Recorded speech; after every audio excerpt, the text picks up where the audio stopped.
तो 9 जून रविवार का दिन देश के अगले प्रधानमंत्री के तौर पर नरेंद्र मोदी ने शपथ ली। नरेंद्र मोदी के साथ साथ 72 और मंत्रियों ने भी पद और गोपनीयता की शपथ ली, जिनमें से एक जेपी नड्डा भी थे। जेपी नड्डा भारतीय जनता पार्टी के मौजूदा राष्ट्रीय अध्यक्ष भी हैं। हालांकि उनका कार्यकाल खत्म हो गया था, फिर लोकसभा चुनाव के मद्देनजर उसे एक्सटेंड करना पड़ा और अब 30 जून को वो जो एक्सटेंडेड पीरियड था वो भी खत्म हो रहा है। ऐसे में भारतीय जनता पार्टी के नियम ये कहते हैं कि एक व्यक्ति एक पद पर रह सकता है और जेपी नड्डा अब जब प्रधानमंत्री नरेंद्र मोदी की कैबिनेट में शामिल हो गए हैं, उनकी टीम में शामिल हो गए हैं, तो उन्हें राष्ट्रीय अध्यक्ष पद छोड़ना ही पड़ेगा। ऐसे में अगला अध्यक्ष कौन होगा, इसको लेकर कयासबाजी लगातार जारी है। 3 नाम सबसे ज्यादा उठ रहे हैं, उनके नाम सामने आ रहे हैं। कौन है ये 3 नाम, आपको इस रिपोर्ट में हम बताते हैं विस्तार से। मैं जगत प्रकाश नड्डा ईश्वर की शपथ लेता हूं कि तो भारतीय जनता पार्टी के नए अध्यक्ष को लेकर तमाम नामों पर चर्चा हो रही है। इसमें से 3 नाम सबसे आगे हैं। पहला नाम है सुनील बंसल का। उन्हें अमित शाह का भरोसेमंद भी माना जाता है। सुनील बंसल ओडिशा, बंगाल और तेलंगाना के प्रभारी हैं। इससे पहले वो उत्तर प्रदेश में अहम रोल अदा कर चुके हैं।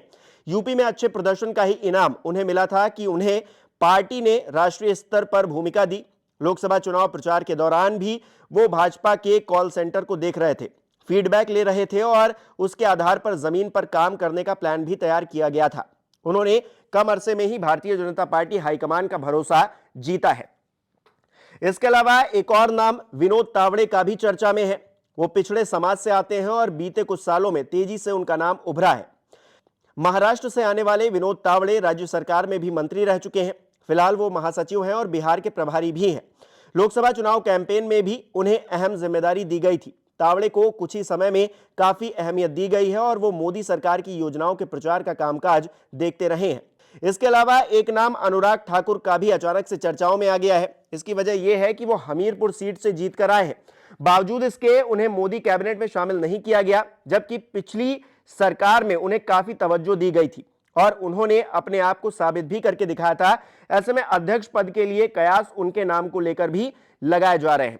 बहरहाल इन कयासों का दौर लगातार चल रहा है। आखिरी मोहर केंद्रीय नेतृत्व को लगानी है। बताया जा रहा है कि जब तक नए अध्यक्ष का चुनाव नहीं हो जाता है, तब तक जेपी नड्डा ही पद पर बने रहेंगे और कार्यभार संभालते रहेंगे। तो कुल मिलाकर भारतीय जनता पार्टी को लोकसभा चुनाव के बाद एक नया अध्यक्ष मिलने जा रहा है। यह अध्यक्ष कौन होगा, किस तरह से काम करेगा, क्या कुछ आगे योजनाएं बनाई जाएंगी, क्योंकि इसके बाद विधानसभा के चुनाव भी होने हैं, अहम राज्यों में चुनाव होने हैं।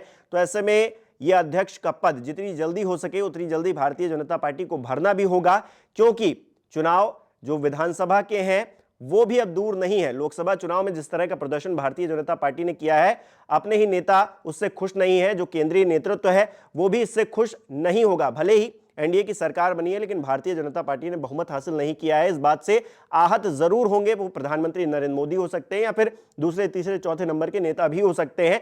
पूरी पार्टी ही भले ही खुशी में दिख रही हो, लेकिन अंदर से कहीं ना कहीं वो एक कसक जरूर उनके अंदर होगी। ऐसे में अध्यक्ष पद जल्दी से जल्दी भरा जाए और उस अध्यक्ष पद पर कोई ऐसा व्यक्ति बैठे जो कि विधानसभा चुनाव में भारतीय जनता पार्टी को और मजबूती के साथ खड़ा करे।